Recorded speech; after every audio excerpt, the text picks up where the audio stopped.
يسعد اوقاتكم متابعيني، كيفكم؟ ان شاء الله تكونوا بخير وتكون صحتكم كلها واموركم كلها بخير.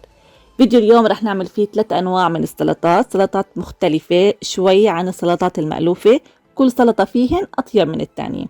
ان شاء الله بيعجبكم الفيديو وبتجربوا هاي الوصفات وبتنال اعجابكم، وخلونا نقول بسم الله ونبدأ الفيديو مع بعض.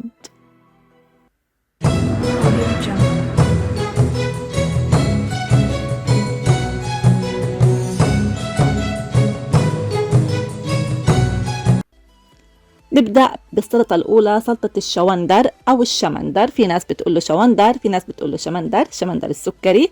عندي كمية شوندر مسلوقة ومقشرة، فيكم تسلقوه بالبيت وتقشروه، فيكم تشتروه مسلوق جاهز بالأكياس الجاهزة من السوق، الاثنين بيمشي الحال. راح أقطع الشوندر لمكعبات حجم وسط، لا صغيرة ولا كبيرة. بتحبوا تنعموا انتوا حرين أكيد، تنعموا الفرمة يعني. أنا بحب الوسط هيك كتير منيح. راح أحطها فورا بالصحن اللي راح أخلط فيه السلطة. كمية بصل أخضر مناسبة لكمية الشوندر اللي استعملتها، وكمان البصل الأخضر راح أفرمه كمان لا خشن كتير ولا ناعم كتير، كمان وسط زي ما فرمت الشوندر. بفرم كمية البصل اللي عندي وبضيفها فورا كمان فوق الشوندر اللي قطعته بنفس الإناء. فكمية البصل مناسبة، بتتناسب مع كمية الشوندر اللي استخدمناها بالسلطة. راح استعمل الشبت ناشف، أنا عندي هون للأسف ما كان عندي أخضر، إذا في أخضر بيكون كتير كتير أفضل وأطيب. وراح أحط كمية كتير منيحة من الشبت الناشف. هذا اللي بيعطي هاي السلطة النكهة المميزة الطيبة، كتير طيب هذا. معاها كمية ملح مناسبة ونص ليمونة. الحمض والملح أكيد حسب الرغبة، بتحبوها تكون حامضة أو بتحبوها تكون مالحة زي ما بتحبوا، وخير الأمور الوسط. تقليبتين صغار للسلطة هيك بقلبهم مع بعض منيح مكوناتي كلياتها، وبعدين راح أسقيها فورا بصحن التقديم اللي عندي. هاي السلطة من أطيب السلطات عندي، أنا بحب السلطات كلها بشكل عام بصراحة. هلا راح أحط كمية زيت زيتون، كمية وفيرة من زيت الزيتون، هاي السلطة بتحب الزيت كتير، فبنحط زيت وبنسخة. وراح ندوق طبعا، راح ندوق الحمض والملح كيف، إذا أوكي ولا بدها شي، وبناء عليه بقرر أنا اللي حدوق مو أنتو. كتير كتير كتير كتير طيبة، بتجربوها وأنا متأكدة راح تعجبكم للي بيحبوا الشوندر، لأنه مو كل الناس بترغبوا وبتحبوا، يعني في فئة من الناس ما بترغبوا أبدا. راح أزين الصحن بحبتين شوندر صغار قطعتهم، أنا بقوله شوندر، في ناس تقوله شمندر بس أنا بقوله شوندر، مع شرحة ليمون هيك وعرق بصل أخضر. هاي مكونات سلطتنا، حلو نزين فيها الطبق لينعرف شو فيها. لو في عندي شبت أخضر كان حطيت. أنا كنت عاملة سمكة حرة بالفرن مع بطاطا صغيرة شاويتها، قدمت السلطة مع السمك. هاي السلطة كتير كتير كتير طيبة مع السمك. النوع الثاني من السلطة سلطة الفاصوليا الحمراء مع الخس باللبن والطحينة بالبدوة. غسلت الخس وفرمته كمية منيحة من الخس. هاي السلطة بتتاكل، فيكم تاكلوها وجبة، يعني هي بتشبع، يعني هي سلطة مشبعة كأنها وجبة أكتر من إنها سلطة. بعدين عندي فلفل أخضر، فلفل خضراء رومي حلوة قطعتها شرحات رقيقة هيك، كمية منيحة كمان مناسبة حسب الرغبة. طبعا هي ما في مقادير إنما هي مكونات. خيار كمان قطعته شرحات رقيقة بهذا الشكل وراح أحطه فوق الخس والفلفلة. انتوا المهم المكونات المقادير تحكموا فيها حسب رغبتكم. عندي علبة فاصوليا حمرة جاهزة معلبات، غسلتها منيح منيح وصفيتها وحطيتها كلها فوق المكونات اللي عندي. ملح حسب الرغبة. المكون الأساسي هون الكزبرة الناشفة، هذا الكزبرة الناشفة راح أحط ملعقتين، لون صغار كتير الملاعق، يعني فيكم تقول نص ملعقة كبيرة. بتعطي نكهة كتير طيبة لهاي السلطة الكزبرة الناشفة. بعدين شوية زيت زيتون، وبعدين راح اقلب السلطه تبعيتي والليمون كميه ليمون منيحه مناسبه. الملح ما ملحت كتير لان راح اعمل هلا البدوه. راح احط كميه لبن تقريبا 200 300 ملي، كمان حسب الرغبه، حسب ما انتم بتحبوا، اكتر شوي اقل شوي حسب. وعليهم كميه الطحينه، راح اعمل بدوه عاديه من بدوه اللبن والطحينه والحمض والثوم. كميه لبن وكميه طحينه، وراح احط عليهن سنين توم او سنه كبير او سنين صغار، ما بكتر. زي ما بنعمل اي بدوه اللبن وطحينه لاي فتة او للهاي، رشه ملح صغيره، براعي اني انا ملحت السلطه، يعني بالملح بدي اقسمه على قسمين، يعني انتبه لهاي النقطه. وبخلطه كتير منيح. هلا انا هون ما راح احط ليمون لاني حمضت السلطه منيح، وراح احط البدوه كلها على السلطه او مو كلها، بترك شوي لازين فيها اخر شي. وهلا بخلط سلطتي منيح. ننتبه كتير منيح للملح، قلت لكم اذا ملحتوا السلطه انتبهوا لملح البدوه، والحمض نفس الشي. وبعد ما قلبتهم راح احط باقي البدوة على وش السلطة تبعيتي، وش الصحن، مشان تعطيها منظر حلو. وراح ازين بشرحة خيار وشرحة ليمون بالنص، وبس هيك واكتفي بهيك.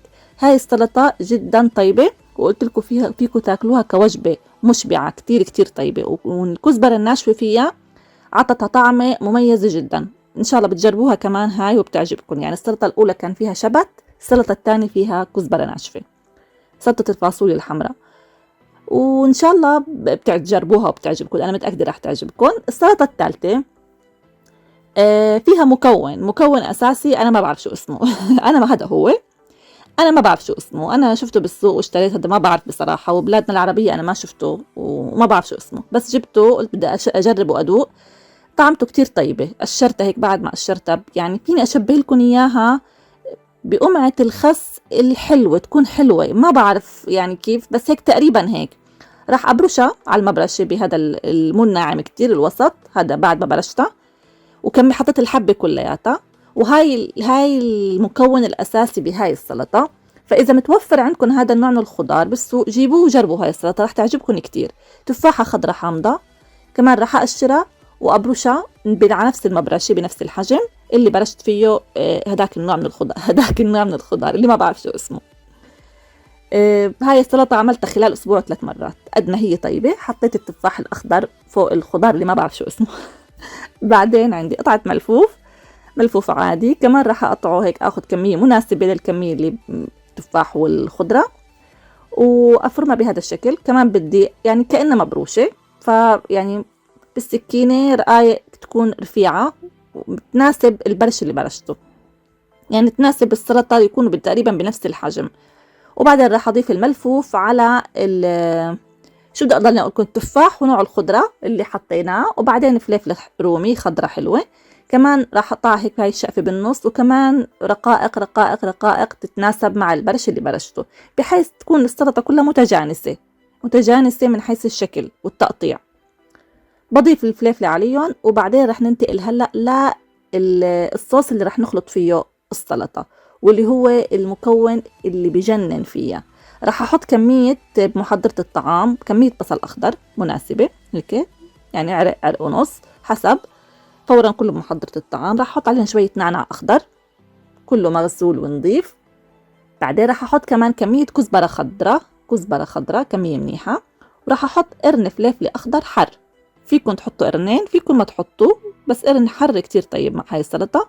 وبعدين راح اطحنهم على محضرة الطعام، بس ينعموا شوي هيك معي. راح اضيف هلا عليهم كمية عصير ليمون يناسب كمية السلطة اللي عندي، لأن بهاي بدها تحمض السلطة، فتكون كمية منيحة حسب رغبتكم. وكمية منيحة من زيت الزيتون، وكمان كمية ملح حسب الرغبة.